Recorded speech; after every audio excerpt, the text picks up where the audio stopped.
La transformation de Méliodas en roi des démons suit son cours. Pour s'y opposer, Merlin et les autres membres de l'Alliance affrontent Zeldris. Au même moment, Ban progresse dans le Purgatoire afin de libérer l'âme et les émotions de Méliodas. Après un périple à la fois long et difficile, Ban finit par retrouver Méliodas.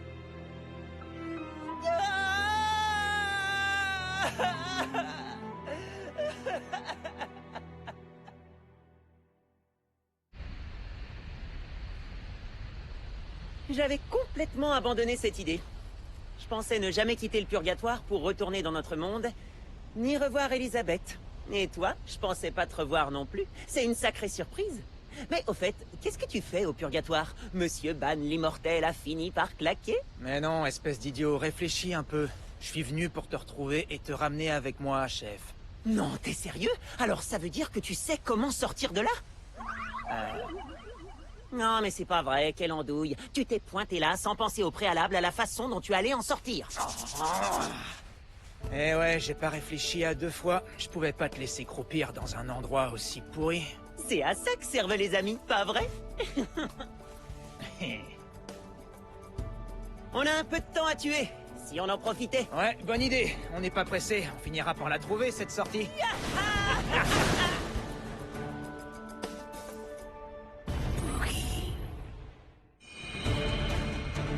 L'histoire qui va vous être contée se déroule en des temps lointains, à une époque où les êtres humains et les autres créatures vivaient encore ensemble.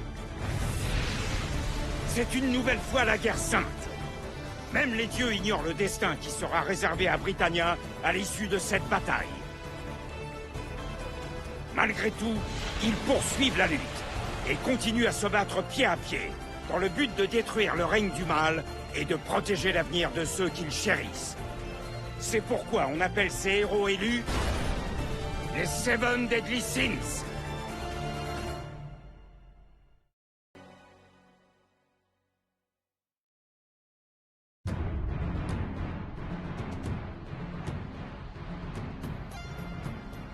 J'ai pu constater qu'il y a deux sortes de créatures au Purgatoire. D'abord, il y a les créatures étrangères qui proviennent des âmes qui ont échoué ici et qui ont fini par devenir sauvages. J'imagine qu'on doit appartenir à cette catégorie. Oui, c'est le cas. Et comme ces créatures n'ont pas beaucoup de substance, elles se transforment en poussière après leur mort. Ce qui n'est pas le cas des créatures indigènes qui sont nées ici et qui possèdent de la substance, elles. Leur corps est parfaitement adapté au Purgatoire. Et ce sont elles dont on va avoir besoin. Je me disais qu'on pourrait récupérer leur peau et leur fourrure pour faire des habits.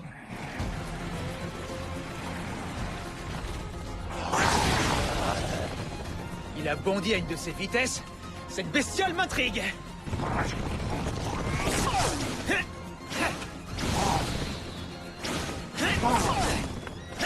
Chasse au renard! Méfie-toi, chef, il se dirige vers toi! Celui-là, en sentant mon instinct animal, il va soit rebrousser chemin, soit s'arrêter net. Chef! Hésite, j'avais pas prévu ça. Qu'est-ce qui t'est arrivé? J'ai toujours cru que t'avais une force animale hors du commun. Ban, n'oublie pas que je ne possède que mes émotions ici. Je ne pèse pas plus lourd qu'une âme. Je veux bien qu'on essaie de s'échapper ensemble, mais je crois que je vais être un fardeau pour toi.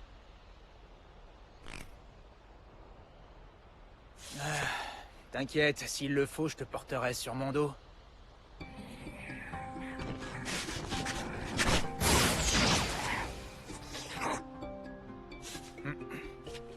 À cause de la malédiction de mon père, je suis censé me transformer à chaque fois que je meurs pour finir ici au Purgatoire.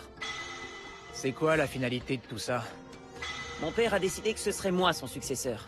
Le problème, c'est que mes émotions s'y refusent et qu'elles lui font barrage. Ah ok, c'est donc ça. Dis-moi, Ban, comment t'as fait pour tenir le coup dans ton enveloppe charnelle? J'ai failli abandonner un tas de fois, tellement c'était dur. Mais bon, je me suis acclimaté finalement, et aujourd'hui j'arrive même à dormir.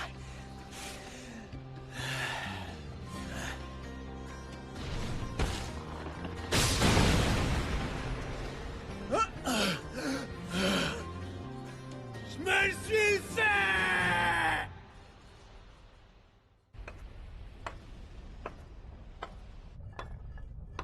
Tu sais, Ban, Qu'est-ce qu'il y a, chef? t'es vraiment à part comme gars. T'as un truc à me demander ou quoi? Je voulais juste te remercier. D'après les dires de Merlin, tu t'es fait capturer par le roi des démons. C'est ce qu'elle a commencé à nous raconter. Donc je suis parti du principe que t'étais pris au piège quelque part. Oui, c'était le cas. Au départ, c'est mon père qui m'a envoyé dans cet endroit. J'ai tout fait pour chercher la sortie. Je voulais à tout prix retrouver ma forme d'avant et mon état normal. Malgré tous mes efforts, j'ai échoué, et j'ai fini par baisser les bras par dépit. Mon père a dû voir que je m'étais enfin transformé en monstre, et à ce moment-là, je suppose qu'il était satisfait.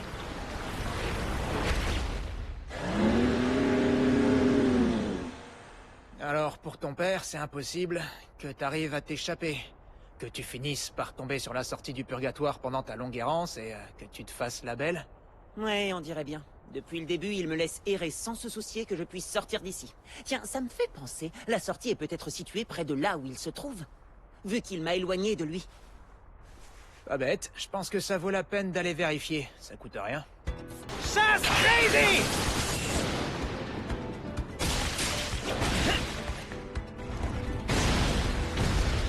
Et voilà, aussitôt dit, aussitôt fait. Allez, un petit dernier pour la route. Je suis trop fan de la viande de ces bestioles. Je m'en lasse pas, je suis sérieux, tu sais. Et chef, bon, c'est vrai, moi je suis en mode immortel, et toi t'es pas dans ton état normal. Mais rassure-moi sur une chose, tu dois bien te sentir vivant, non? Quand tu bouffes ça. Bah quoi? Qu'est-ce que j'ai dit? Ça fait environ 500 ans qu'on fait à nouveau équipe, et je m'étonne toujours de ta capacité sans limite à t'adapter à ton environnement.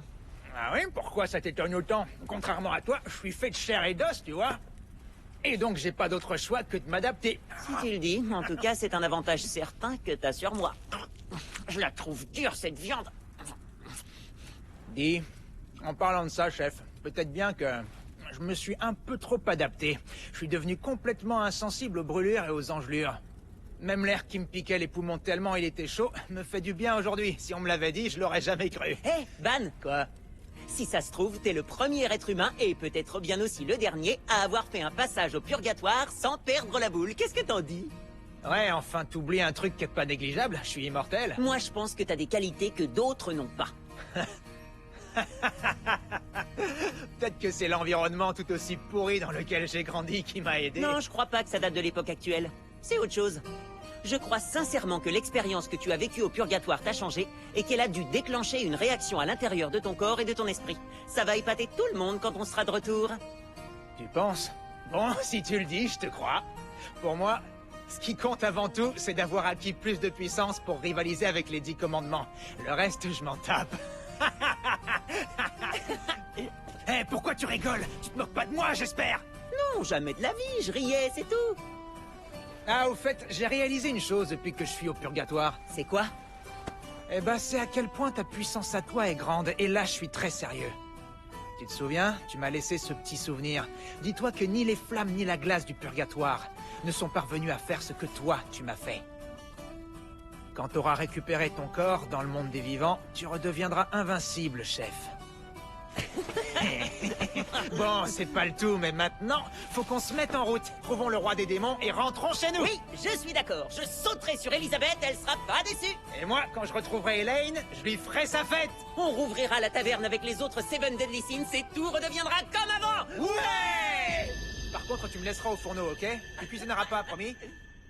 Tu l'as senti, toi aussi? Je l'ai senti.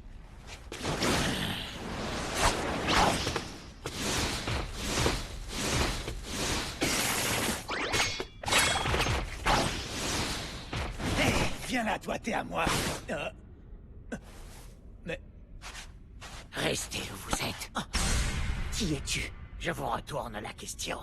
Qui êtes-vous, créature à l'allure plus que douteuse? Vous avez parlé de rentrer chez vous et d'autres choses que vous ferez une fois là-bas. Choses que je suis bien trop pudique pour répéter ici. Qu'est-ce que je dois comprendre? Que vous êtes des voyageurs qui viennent d'un autre monde, c'est ça?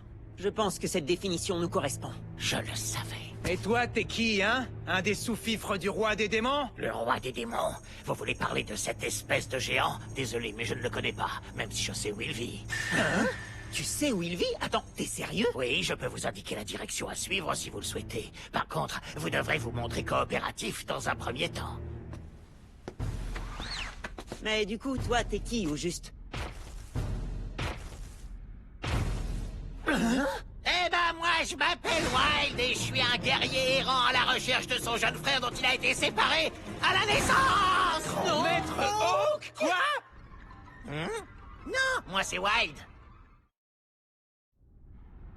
Tu viens de dire que vous avez été séparés à la naissance, ton frère et toi. C'est de Hawk dont tu parles? Qui c'est ça, Hawk? Non, mon frère à moi, il s'appelle Mild.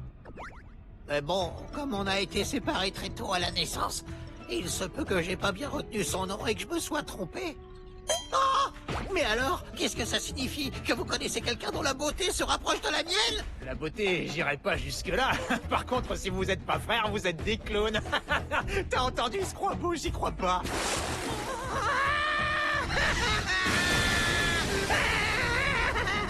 Je crois que j'hallucine. Ce goré couine exactement comme Hawk quand il est pris d'une grosse diarrhée. Hein? Mon petit frère! J'ai mal au ventre tellement la situation est tordante. Oh, il y a une tempête de sable brûlant qui se prépare. Amis d'un autre monde, je vous invite dans mon humble demeure. Nous pourrons nous y abriter, suivez-moi. Incroyable. Ne me dis pas que t'as fait ça tout seul. Vous savez, c'est la première fois que je montre ma maison à quelqu'un. C'est mon œuvre d'art à moi, en quelque sorte. Waouh, c'est impressionnant, je sais pas quoi dire. Je n'ai pas grand-chose d'autre à faire de mon temps. Bizarre ce divan. Pas très confortable, si vous voulez mon avis. Ban, c'est juste décoratif. Je me trompe? T'as peut-être rien d'autre à faire, mais t'as bien bossé. Merci du compliment. J'y ai mis beaucoup d'amour. Tenez, buvez. C'est du thé de verrue qui provient des fesses de grosses mamelles. Grosse mamelle. Du thé fait à partir de verrues de fesses. Ça a le goût du purgatoire, je trouve. J'avoue que je sais pas trop quoi en penser, à vrai dire.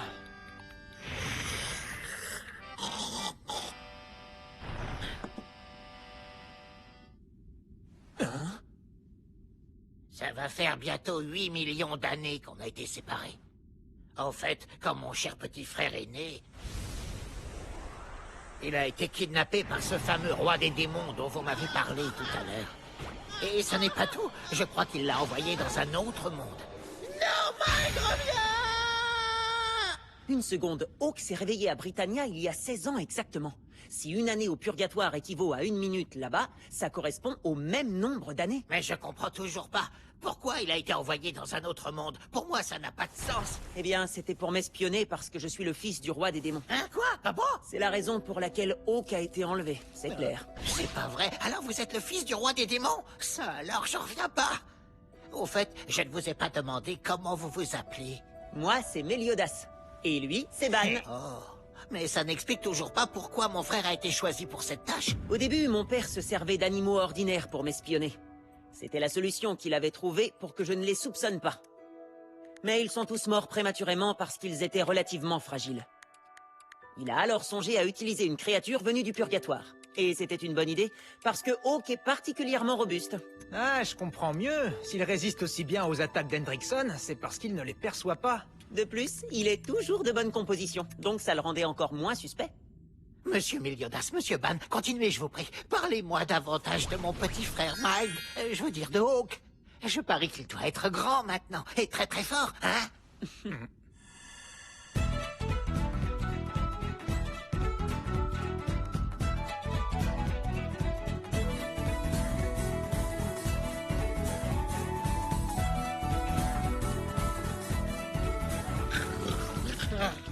Qu'est-ce qui ne va pas, Wild? Il doit être en état de choc. Il s'était sûrement pas imaginé les choses de cette façon. La réalité est parfois dure à entendre. Ban, trouve-moi un sac. C'est une astuce pour éviter l'hyperventilation. Un sac? Où tu veux que je trouve ça? Désolé, Wild. Je suis peut-être un peu trop rentré dans les détails. Ouais, t'as raison. Découvrir que son frère est devenu l'inverse de ce qu'on espérait, ça doit faire quelque chose. Oui, c'est exactement ça. Ça m'a fait un vrai choc, je dois l'avouer. Mais ce n'est pas si grave. S'il n'est pas comme je l'imaginais. C'est mon frère de sang, malgré tout. Oui, ça ne pourra jamais rien changer au fait que c'est mon petit frère adoré. Je suis tout à fait d'accord.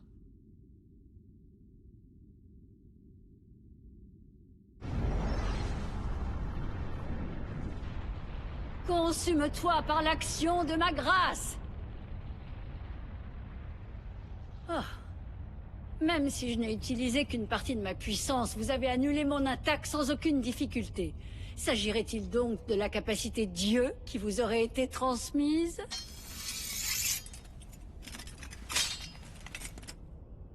Je sens que ça va faire mal. Vous êtes sur le point de goûter au véritable pouvoir magique de Zeldris!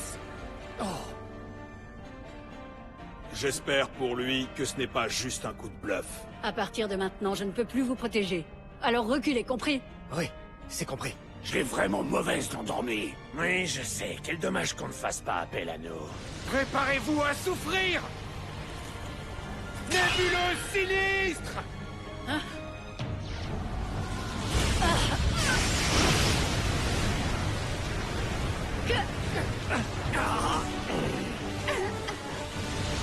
Disparaissez! Maintenant!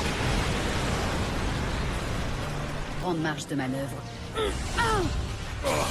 Je ne comprends pas. Le russe fonctionne. Ils arrivent à maintenir une bonne distance en se téléportant encore et encore. Puisque vous voulez m'aspirer vers vous, très bien, je vais venir. Mais attention, j'ai pu analyser votre maniement de l'épée tout à l'heure.